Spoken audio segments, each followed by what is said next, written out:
तो आज के इस वीडियो में मैं हाल ही में प्राइम वीडियो पे रिलीज हुई एक थ्रिलर मूवी को एक्सप्लेन करने वाला हूँ। इस फिल्म का नाम है स्टोलन और ये फिल्म रियल इवेंट पे बेस्ड है। और डरावनी बात यह है कि ये किसी के साथ भी हो सकता है, जो इस फिल्म में दो भाइयों के साथ होता है। और अगर आप ऐसे सिचुएशन में फंसते हो तो आपके हाथ में थोड़ा सा भी कंट्रोल नहीं रहेगा। आप खुद को बचाने के लिए कुछ नहीं कर पाओगे। खैर, अगर आपको ये वीडियो पसंद आता है तो वीडियो को लाइक कर दे, चैनल को भी सब्सक्राइब कर दे। कहानी की शुरुआत होती है एक रेलवे स्टेशन को दिखाते हुए, जहाँ के हम एक औरत झुम्पा को देखते हैं जो कि अपनी नवजात बच्ची चंपा के साथ सोई हुई थी। लेकिन तभी वहां एक औरत आती है और उस छोटी बच्ची चंपा को उठाकर वहां से चली जाती है। देखा जाए तो वो उस छोटी बच्ची को किडनैप कर लेती है। उसके बाद हम मिलते हैं गौतम नाम के एक आदमी से, जो कि उसी स्टेशन में आया हुआ था अपने छोटे भाई रमन को पिक करने के लिए। इधर झुम्पा जब जागती है तो देखती है कि उसकी बेटी उसके पास नहीं थी। फिर वो हंगामा करने लगती है और रमन को उस छोटी बच्ची की टोपी मिल जाती है। तो झुम्पा उसे पकड़ लेती है और उसे कहने लगती है कि उसी ने उसकी बेटी को चुराया। और गौतम दूर से ये सारा हंगामा होते हुए देख लेता है। वो तुरंत अंदर आता है और अपने भाई से पूछता है हुआ क्या। तो रमन कहता है कि उसे तो बस ये टोपी नीचे गिरा हुआ मिला था। फिर वहां पर पुलिस वाला कांस्टेबल पंडित भी पहुंच जाता है और रमन सभी को शांत करता है और कहता है कि मैं तो अभी अभी ट्रेन से उतरा। और वो सामने एक स्टोर में काम करने वाले लड़के से कहता है कि मैंने तुझसे बिस्किट खरीदा था और तूने देखा मेरे पास कोई बच्चा नहीं था। तो वो लड़का कहता है हाँ, कोई बच्चा तो नहीं था। गौतम बोलता है कि वैसे भी अगर कोई बच्चा चुराएगा तो यहाँ खड़ा थोड़ी रहेगा। सभी लोग कहते हैं बात तो सही है, मगर झुम्पा का रो रो कर बुरा हाल था। कांस्टेबल दोनों भाई से कहते हैं रुकने के लिए, क्योंकि रमन विटनेस है और इंस्पेक्टर आकर उसका स्टेटमेंट लेंगे। गौतम उस पुलिस वाले को समझाता है कि उन्हें तुरंत यहाँ से निकलना है, मगर वो दोनों भाई से कहते हैं थोड़ा देर रुकने। अब दोनों भाई के पास कोई और ऑप्शन नहीं था, उन्हें रुकना पड़ेगा। इधर झुम्पा बाथरूम में चीख चीख कर रो रही थी। तभी उसे उसकी बहन गीता का कॉल आता है और झुम्पा उसे बता देती है कि उसकी बेटी को किसी ने उठा लिया। गीता उसे समझाती है ये रोने का वक्त नहीं है, जाकर अपनी बेटी को ढूंढो, हार मत मानना। पुलिस वाले वैसे भी तुम्हारी मदद नहीं करने वाले, तुम्हें अपनी बेटी को खुद ढूंढना पड़ेगा। इसलिए झुम्पा खुद को संभालती है। दूसरी तरफ गौतम को घर पहुंचने में काफी लेट हो रहा था, तो उसकी माँ उसे कॉल करती है। गौतम कहता है कि मैं रमन को लेके आ जाऊंगा, आप लोग सो जाओ, कल बहुत सारा फंक्शन भी तो है। झुम्पा चाय वाले लड़के से बात करती है, कहती है तूने उस औरत को देखा जिसने मेरी बेटी को किडनैप किया? वो यहीं से गई थी। मगर वो लड़का कहता है कि मैं यहाँ चौकीदारी थोड़ी करता हूँ, मैंने कुछ नहीं देखा। सामने रमन को देखती है और उससे पूछती है आपने तो देखा? रमन कहता है नहीं, मैं तो ट्रेन से उतरा ही था। और कहता है कि मैंने उस औरत का शॉल देखा जो कि ग्रे कलर का था। बोलता है उस औरत का नाक थोड़ा बड़ा था। झुम्पा उन लोगों से कहती है मेरी मदद करो बच्चे को ढूंढने में। रमन तो सच में मदद करना चाहता है, लेकिन गौतम कहता है ये पैसे रखो और यहाँ से जाओ। झुम्पा वहां से चली जाती है। दोनों भाई चाय पीते हैं और वो लड़का कहता है कि ये औरत पर ज्यादा ध्यान मत दीजिए, पागल है एक नंबर की। फिर वहाँ इंस्पेक्टर शक्ति सिंह आते हैं, जो रमन से पूछताछ करते हैं और पूछते हैं कि वो काम क्या करता है। तो वो कहता है वो फोटोग्राफर है। इंस्पेक्टर पूछता है कि तूने अगर उस औरत को देखा तो पकड़ा क्यों नहीं? रमन कहता है मुझे थोड़ी ना पता था वो किडनैपर है, पता होता तो जरूर पकड़ता। फिर वो दोनों भाइयों से पूछते हैं कि दोनों यहाँ क्या कर रहे हो? गौतम कहता है कि मैं अपने छोटे भाई को स्टेशन से पिक करने के लिए आया था और हम लोग शादी में जा रहे हैं। पुलिस पूछते हैं किसकी शादी? दोनों भाई एक दूसरे का चेहरा देखते हैं और कहते हैं माँ की शादी। तभी उन्हें झुम्पा के चिल्लाने की आवाज सुनाई देती है और झुम्पा उस चाय वाले लड़के के पीछे दौड़ रही थी। वो चिल्लाने लगती है कि इस लड़के ने किसी को फोन किया और उसे मेरी बच्ची के किडनैपिंग के बारे में बताया। इंस्पेक्टर शक्ति उस लड़के को पकड़ता है और कहता है फोन लगा, किसे फोन लगा रहा था? वो उस लड़के को पीटते हैं। तब जाकर वो लड़का कबूल करता है कि वो उस किडनैपर औरत को जानता है, उसका नाम है सुरीली, और मदद करने के बदले में वो उस लड़के को 5,000 देने वाली थी। और वो पहली बार ऐसे काम में इन्वॉल्व था, लेकिन वो पहले बार में ही पकड़ा गया। बोलता है मैंने सुना था वो औरत उस कोठी में गई है। कांस्टेबल पंडित उसे पीटता है, कहता है कि उस मनहूस जगह पे कोई नहीं जाता, झूठ मत बोल। झुम्पा उन लोगों से रिक्वेस्ट करती है कि हमें उस कोठी में जाना चाहिए, मेरी बेटी वहीं होगी। मगर कांस्टेबल बोलता है पहले हमें FIR लिखना होगा। रमन को ये सब गलत लग रहा था और वो भी कहने लगता है ये सही तो कह रही है, पहले हमें उस बच्चे को ढूंढना चाहिए, उसके बाद रिपोर्ट लिखेंगे। इंस्पेक्टर शक्ति गुस्सा हो जाता और कहने लगता है कि तू हमें हमारा काम सिखाएगा अब। गौतम अपने भाई को समझाता है इंस्पेक्टर को सॉरी बोल, हमें यहाँ से निकलना है, हम लोग चले जाएंगे। लेकिन अब इंस्पेक्टर दोनों भाइयों को नहीं छोड़ने वाला। बाहर आकर दोनों भाइयों में झगड़ा होता है। गौतम रमन से कहता है कि हमें यहाँ से शादी में जाना था, तेरे वजह से हम लोग यहाँ पर फंस जाएंगे।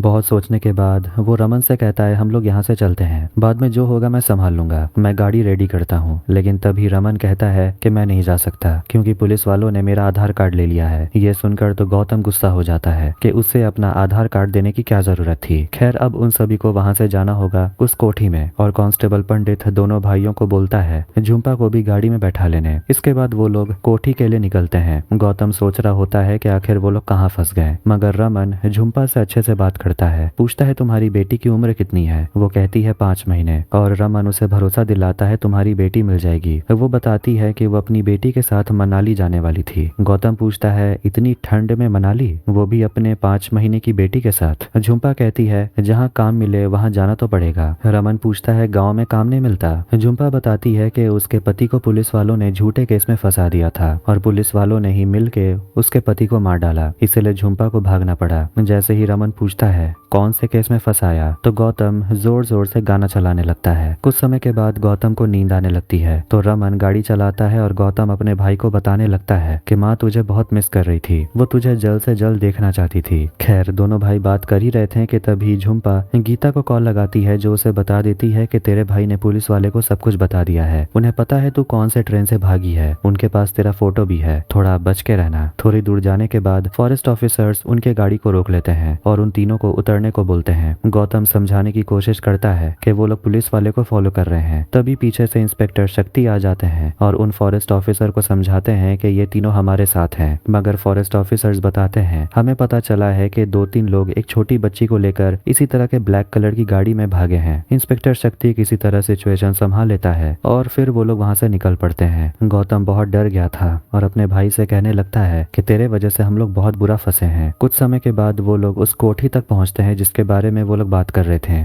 और वो जगह बहुत ही ज्यादा डरावना था, वीरान था, वहाँ कोई भी आता जाता नहीं। दोनों पुलिस और झुम्पा और रमन अंदर जाते हैं। तभी कांस्टेबल पंडित पर कोई हमला करता है और भाग जाता है, लेकिन ये तो वही किडनैपर औरत थी जो भागने की कोशिश करती है। गौतम जो बाहर में ही था वो औरत को भागते हुए देखता है और उसे धर दबोचता है और आखिर में वो उस पर एक लकड़ी फेंककर हमला करता है, लेकिन वो औरत एक गड्ढे में गिरकर मर जाती है। इंस्पेक्टर उसे कहता है कि आखिर उसने ये क्या कर दिया। गौतम कहता है मैं तो मदद ही कर रहा था। कांस्टेबल पंडित कहता है कोठी है ही मनुष्य, मैंने तो पहले ही कहा था यहाँ नहीं आना चाहिए। और वो झुम्पा से कहता है अब तेरी बेटी नहीं मिलने वाली। रमन कहता है एक बार अंदर जाकर दोबारा चेक करते हैं। सभी लोग अंदर जाते हैं और झुम्पा को वहाँ पर उत्थान नशा मुक्ति केंद्र का एक कार्ड मिलता है। इंस्पेक्टर शक्ति अपने सीनियर को झुम्पा के बारे में बता रहा था और उसके बारे में जानकर इंस्पेक्टर शक्ति को तुरंत उस औरत को अरेस्ट करने का ऑर्डर दिया जाता है। इसके बाद वो दोनों भाइयों को बताता है झुम्पा चोर है और वो मुंबई में किसी के घर से चोरी करके भागी है और जब उसे पता चला वो पकड़ी जाएगी तो वो अपनी ही बेटी को छोड़कर भाग आई और नाटक कर रही है कि उसकी बेटी गुम हो गई और बेचारे दोनों फंस गए हैं। इंस्पेक्टर शक्ति किसी काम से वहां से चले जाते हैं और दोनों भाई मौका देखकर अपनी कीमती घड़ी कांस्टेबल पंडित को पकड़ाते हैं और वहां से चले जाते हैं। लेकिन रास्ते में दोनों भाइयों में झगड़ा होने लगता है क्योंकि रमन झुम्पा की साइड ले रहा था और उसे लगता है वो चोर नहीं है और गौतम से कहता है गाड़ी रोकने। रमन बैक सीट के तरफ देख रहा था और तब जाकर गौतम को समझ आता है गाड़ी में झुम्पा भी है। रमन अपने भाई को समझाता है कि हमें इस अच्छे लाल को ढूंढना है, ये नशा मुक्ति केंद्र में 3 दिन पहले देखा गया था और इसी के पास वो बच्ची होगी। गौतम अपने भाई से कहता है कि तू पागल हो गया है, तूने एविडेंस क्यों चुराया। मगर रमन अपने भाई को समझाता है कि अगर हम लोगों ने झुम्पा को पुलिस को सौंप दिया तो तुझे पता है वो लोग इसके साथ क्या करेंगे, इसका बच्चा इसे नहीं मिलेगा। गौतम इन सब झमेले में नहीं पड़ना चाहता था। रमन गुस्सा हो जाता है और कहता है कि तू ये सब कभी नहीं समझेगा क्योंकि तूने कभी किसी को खोया नहीं है। रमन ने अपनी गर्लफ्रेंड को खोया था और गौतम ने अपने भाई को संभाला और उसे बस इतना ही कहा था मूव ऑन करने। गुस्से में रमन वहां से चला जाता है। गौतम फिर से अपने भाई और झुम्पा को गाड़ी में बैठाता है और उसे नशा मुक्ति केंद्र की तरफ बढ़ने लगता है जो कि वहां से अब बस 15 मिनट की दूरी पर है। अब सुबह होने को है और वो लोग एक जगह पे रुकते हैं। दोनों भाई बाहर निकलते हैं लेकिन तभी आसपास वाले वहां इकट्ठा हो जाते हैं क्योंकि उन्होंने न्यूज में देखा है बच्चा जो चोरी हुआ है वो ऐसे ही ब्लैक कलर की गाड़ी में वो लोग भागे थे। इसलिए वो लोग दोनों भाइयों को घेर लेते हैं और उनके बीच में झगड़ा होने लगता है। दोनों भाई किसी तरह वहां से निकलते हैं लेकिन रास्ते में रमन की नजर पड़ती है झुम्पा के बैग से गिरते हुए नोट के बंडल पर और वो उसे पूछता है ये कहाँ से आया। तो वो कहती है मैंने ये बचा के रखे थे, मेरे मेहनत की कमाई है। उनको झुम्पा पे शक होने लगता है कि तभी उनके पीछे गाँव वाले पड़ जाते हैं और वो उनके गाड़ियों पर हमला करते हैं। झुम्पा का फोन बजता है और रमन फोन छीन लेता है और झुम्पा का भाई पूछ रहा था कि आखिर वो है कहाँ। झुम्पा उसे कहती आगे कुछ मत बोलना,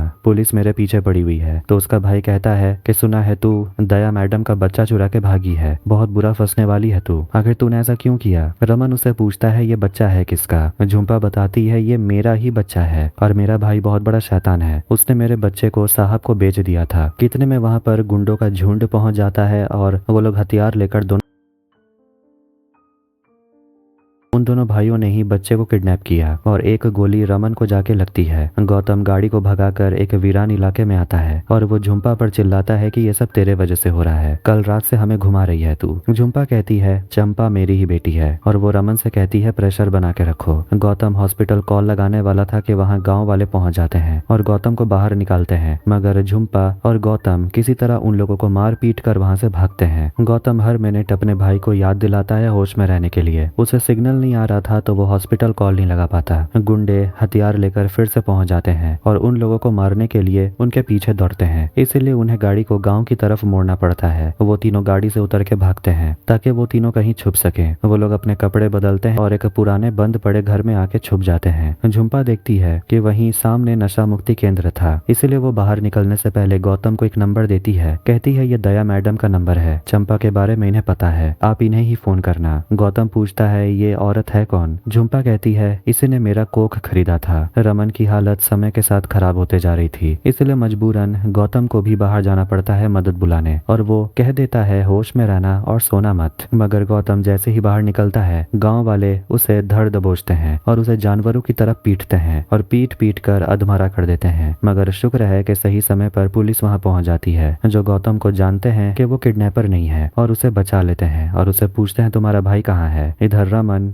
मना करने के बाद भी घर से बाहर निकलता है और बाहर गंदा पानी पीने लगता है, लेकिन तभी उसे गुंडे देख लेते हैं। अच्छे लाल को ढूंढते हुए झुम्पा नशा मुक्ति केंद्र पहुंचती है। गौतम देखता है उसका भाई घर के अंदर नहीं था, जिससे कि वो घबराने लगता है। वो बाहर निकलकर इधर उधर लोगों से अपने भाई के बारे में पूछता है। तभी कांस्टेबल पंडित को खबर मिलती है एक बॉडी मिली है, लेकिन कोई आईडी नहीं मिला। इधर नशा मुक्ति केंद्र में एक औरत उसे शांत करती है, पूछती है हुआ क्या है। झुम्पा चिल्लाती है अच्छे लाल ने मेरी बेटी को उठा लिया और उसने मेरी बेटी को चुराया है। इधर रमन मिल जाता है लेकिन उसकी हालत बहुत ही खराब है। उसे तुरंत हॉस्पिटल ले जाया जाता है और बताया नहीं जा सकता कि अब वो जिंदा बचेगा या नहीं। और पुलिस को पता चल गया है कि झुम्पा इलीगल सरोगेसी करवाई थी दया मैडम के लिए और अब दया मैडम और झुम्पा दोनों जेल में जाएंगे। और पंडित को ऑर्डर मिलता है कि मुंबई पुलिस वाले पहुंचने वाले हैं और तुरंत झुम्पा को पकड़ के पुलिस स्टेशन लाने को बोलते हैं। मगर गौतम पंडित को बता देता है झुम्पा निर्दोष है, उसे फंसाया गया है। खैर इधर रास्ते में गौतम ध्यान देता है कि एम्बुलेंस का जो ड्राइवर था उसी का नाम था अच्छे लाल और यही बात झुम्पा को पता चल जाती है कि अच्छे लाल तो हॉस्पिटल के लिए एम्बुलेंस चलाता है। लेकिन इससे पहले वो हॉस्पिटल पहुंचती पंडित उसे गिरफ्तार करने के लिए आ जाता है। अच्छे लाल रमन को हॉस्पिटल लेकर आता है और उसे रमन के पॉकेट से उसका कार्ड मिलता है, जिससे कि वो घबरा जाता है। वो समझ गया था वो पकड़ा गया और वो तुरंत वहां से भागने के फिराक में था। गौतम उसके पीछे जाता है और मैटरनल वार्ड में चला जाता है, जहाँ वो एक ऑफिस में अच्छे लाल को देखता है बर्थ सर्टिफिकेट ढूंढते हुए। फिर वहाँ वो मेन डॉक्टर को ढूंढने लगता है और बाहर वो एक कपल को देखता है जो एक नवजात बच्चे को लेके जा रहे थे। तो वो डॉक्टर और अच्छे लाल और सभी पर चिल्लाने लगता है और हंगामा करता है कि ये लोग बच्चा चुरा के भाग रहे हैं और ये बच्चा उन लोगों का नहीं है। वो सभी को फोटो दिखाता है। इधर पंडित झुम्पा से पूछता है कि जब तुम्हें पैसा मिल गया था तो बच्चा लेकर भागी क्यों। तो वो कहती है पेमेंट तो सिर्फ एक बच्चे का हुआ था जो कि दया मैडम के पास है। फिर वो बताने लगती है कि दया मैडम का बच्चा नहीं हो सकता था, इसलिए उन्होंने मेरा कोख खरीदा, लेकिन भगवान ने मुझे 2 बच्चा दे दिया। पहला बच्चा मैंने दया मैडम को दिया और दूसरा बच्चा वो मेरी चंपा है। पंडित सच जानकर हैरान था। फिर वो हॉस्पिटल आता है तो वो हंगामा होता हुआ देखता है। गौतम बताता है कि ये लोग बच्चा लेकर भाग रहे थे।